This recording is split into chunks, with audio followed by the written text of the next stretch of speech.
Hello friends, स्वागत है आप सभी का हमारे यूट्यूब चैनल एनडीए क्रैकर्स पर। आज हम चैप्टर नंबर 6 वैद्युत परिपथ का क्विक रिवीजन करेंगे और हमारे इस वीडियो की पीडीएफ आपको हमारे टेलीग्राम चैनल एनडीए क्रैकर्स पर मिल जाएंगी, लेकिन इसका पासवर्ड हम इसी वीडियो में बताएंगे। तो आओ चलते हैं। विद्युत वाहक बल। सेल के सिरों के मध्य विभवांतर उसके विद्युत वाहक बल के बराबर होता है जब सेल से कोई धारा न ली जा रही हो या न दी जा रही हो, यानी E बराबर V हो जाता है जब धारा का आगमन ना हो। E बराबर W/Q होता है और विद्युत वाहक बल वैद्युत अपघट्ट की प्रकृति और इलेक्ट्रोड की धातु पर निर्भर करती है। विद्युत वाहक बल इलेक्ट्रोड की प्लेटों के क्षेत्रफल, इलेक्ट्रोडों के मध्य की दूरी, वैद्युत अपघट्ट की मात्रा और सेल के आकार पर निर्भर नहीं करता है।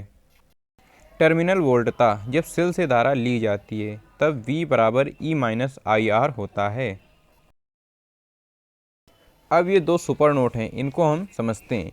जब सेल से I धारा ली जाती है तब टर्मिनल वोल्टता का मान उसके विद्युत वाहक बल E से कम हो जाता है, तो V बराबर E-IR हो जाता है। और जब सेल को आवेशित करते हैं तब टर्मिनल वोल्टता विद्युत वाहक बल से अधिक होती है, इसलिए V बराबर E+IR होता है। आंतरिक प्रतिरोध। जब सेल में विद्युत धारा प्रवाहित होती है तो जो वैद्युत अपघट्य होता है सेल का, वह धारा के प्रवाह का विरोध करता है और इसे ही आंतरिक प्रतिरोध कहते हैं। निर्भरता। इलेक्ट्रोड के मध्य दूरी बढ़ाने पर आंतरिक प्रतिरोध बढ़ता है। वैद्युत अपघट्य में इलेक्ट्रोड के डूबे हुए भाग का क्षेत्रफल बढ़ाने पर आंतरिक प्रतिरोध घटता है। ताप बढ़ाने पर आंतरिक प्रतिरोध घटता है। यहाँ ये चीज़ ध्यान रखिएगा कि ताप बढ़ाने पर जो बाह्य प्रतिरोध होता है वो बढ़ता है, लेकिन जो सेल का आंतरिक प्रतिरोध होता है वो घटता है।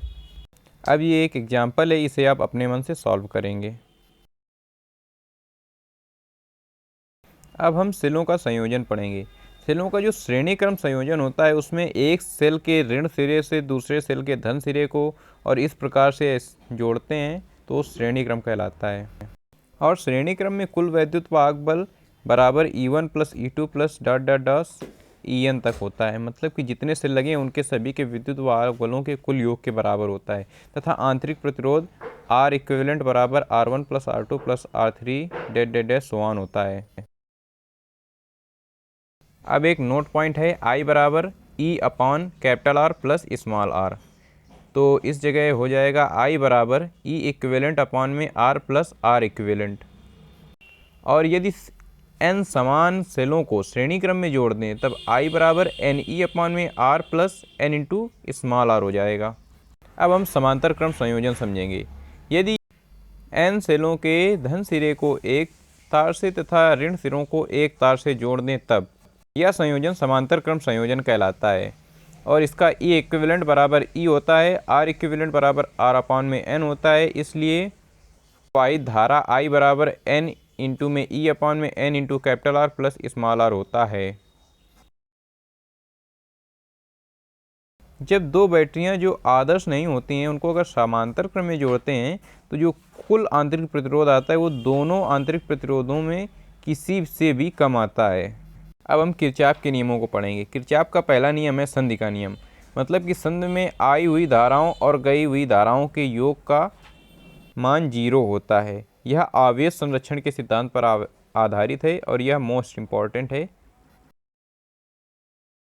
और किरचॉफ का दूसरा नियम ऊर्जा संरक्षण के सिद्धांत पर आधारित है और इसके अनुसार डेल्टा E बराबर डेल्टा V बराबर 0, मतलब कि किसी बंद परिपथ में कुल टर्मिनल वोल्टता और वैद्युत वाहक बल 0 होता है।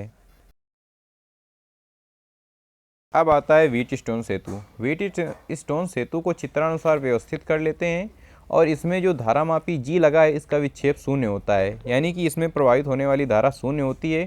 तब P/Q बराबर R/S होता है। ये आवेश हैं। और एक नोट पॉइंट है, सेल की जगह धारामापी तथा धारामापी की जगह सेल लगाने पर कोई परिवर्तन नहीं होता है। और संतुलित व्हीटस्टोन सेतु के सिद्धांत पर ही मीटर सेतु तथा पोस्ट ऑफिस बॉक्स काम करते हैं।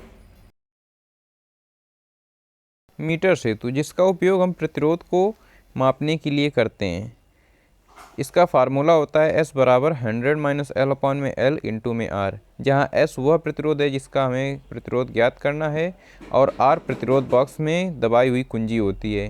L लंबाई जो होती है A से B के बीच की दूरी होती है। विभव मापी की सहायता से हम किन्हीं दो बिंदुओं के बीच के विभवांतर को मापते हैं। इसका फार्मूला होता है E1 अपॉन में E2 बराबर L1 अपॉन में L2 और प्रतिरोध R बराबर E1 माइनस V अपॉन में V इंटू में R होता है। विभव मापी के तार का विशिष्ट प्रतिरोध अधिक किंतु प्रतिरोध ताप गुणांक कम होना चाहिए। प्रतिरोध ताप गुणांक का अर्थ यह है कि यदि प्रतिरोध ताप गुणांक कम होगा तो तार गर्म होने पर भी उसका प्रतिरोध बढ़ेगा नहीं, इसीलिए इसको कॉन्स्टेंटिनियन मैग्नीन धातु के तार से बनाया जाता है। और सेल के आंतरिक प्रतिरोध का फार्मूला होता है R बराबर कैपिटल R ब्रैकेट में L1 अपॉन में L2 माइनस 1 ब्रैकेट बंद।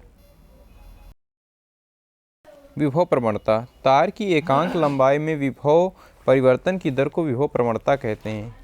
अगर x से विभव प्रवणता मान लें तो x बराबर V अपॉन में L होता है। इसका मात्रक वोल्ट प्रति मीटर होता है तथा विमा ML-T-3A-1 होती है। V बराबर IR फार्मूले से V बराबर E अपॉन में R1 plus RH plus small r into में R होता है। तो x बराबर V अपॉन में L बराबर E अपॉन में capital R plus capital RH plus small r into में R अपॉन में L। अमीटर का प्रयोग धारा का मापन करने में किया जाता है। इसे परिपथ में श्रेणी क्रम में जोड़ते हैं। इसका प्रतिरोध निम्नतम होना चाहिए। आदर्श अमीटर का प्रतिरोध तो बिल्कुल शून्य होता है। अब धारा मापी को अमीटर में बदलने के लिए उसके समांतर क्रम में एक निम्न प्रतिरोध के शंट का प्रयोग करते हैं। तब धारा मापी का कुल प्रतिरोध R इक्विवेलेंट बराबर GS अपॉन में G प्लस S हो जाता है। यहाँ पर VS बराबर VG अर्थात शंट का विभवांतर और धारा मापी का विभवांतर समान रहता है। तब शंट का प्रतिरोध S बराबर IG जो धारा मापी में प्रवाहित धारा होती है अपॉन में I माइनस IG इंटू में G होती है और जहाँ G धारा मापी का प्रतिरोध होता है। अब आपके सामने आ गया क्लास की PDF का पासवर्ड। ये पासवर्ड यूज़ करके आप क्लास की PDF को ओपन कर सकते हैं, उसे रीड कर सकते हैं। हमारे साथ रिवीजन क्लास में साथ देने के लिए धन्यवाद। हमारे साथ ऐसे ही जुड़े रहें और क्लास से जुड़ी कोई भी अगर क्वेरी है तो कृपया कमेंट बॉक्स में लिखें। कहीं भी क्विक रिवीजन के लिए हमारे प्लेलिस्ट देखें और उससे रिवीजन करें, क्योंकि आपका फ़ोन आपके साथ हमेशा रहता है, कॉपी किताबें रहे या ना रहें। वोल्ट मीटर का उपयोग विभव को मापने के लिए किया जाता है। इसका प्रयोग परिपथ में समांतर क्रम में होता है। इसका प्रतिरोध उच्चतम होना चाहिए और आदर्श वोल्ट मीटर का प्रतिरोध तो अनंत होता है। धारा मापी को वोल्ट मीटर में रूपांतरित करने के लिए इसे एक उच्च प्रतिरोध के शंट को इसके श्रेणी क्रम में जोड़ देते हैं जिसका प्रतिरोध S होता है। तब इसका कुल प्रतिरोध R इक्विवेलेंट बराबर S प्लस G हो जाता है, जहाँ G धारा मापी का प्रतिरोध होता है। इसकी टर्मिनल वोल्टता V बराबर G प्लस E इंटू में I होती है तथा इस शंट का प्रतिरोध S बराबर V अपॉन में I माइनस G होता है और यहाँ पर I बराबर IG बराबर IS, मतलब कि सभी में प्रवाहित धारा समान रहती है। अब हम जानेंगे विद्युत उपकरणों का संयोजन कैसे करते हैं जो हमारे घरों में लगे रहते हैं। तो पहला संयोजन है श्रेणी क्रम संयोजन, जिसमें सामर्थ्य 1/P बराबर 1/P1 plus 1/P2 plus 1/P3 dash so on हो जाती है। बल्बों को श्रेणी क्रम में ही लगाते हैं और कम शक्ति वाला बल्ब सबसे अधिक और अधिक शक्ति वाला बल्ब सबसे कम चमकेगा। समांतर क्रम में संयोजन करेंगे तो सामर्थ्य P बराबर P1 plus P2 plus P3 dash so on होती है। समांतर क्रम में जिस बल्ब की शक्ति ज़्यादा होती है वह बल्ब सबसे ज़्यादा चमकता है। Thanks for watching this video. इस वीडियो से जुड़ी PDF लिंक प्राप्त करने के लिए हमारे टेलीग्राम चैनल को ज्वाइन करें, जिसका लिंक डिस्क्रिप्शन बॉक्स में दिया हुआ है। इस वीडियो को लाइक करें और ज़्यादा से ज़्यादा लोगों तक शेयर करें ताकि ज़्यादा से ज़्यादा लोग हमसे जुड़कर अपना क्विक रिवीजन कर सकें। धन्यवाद।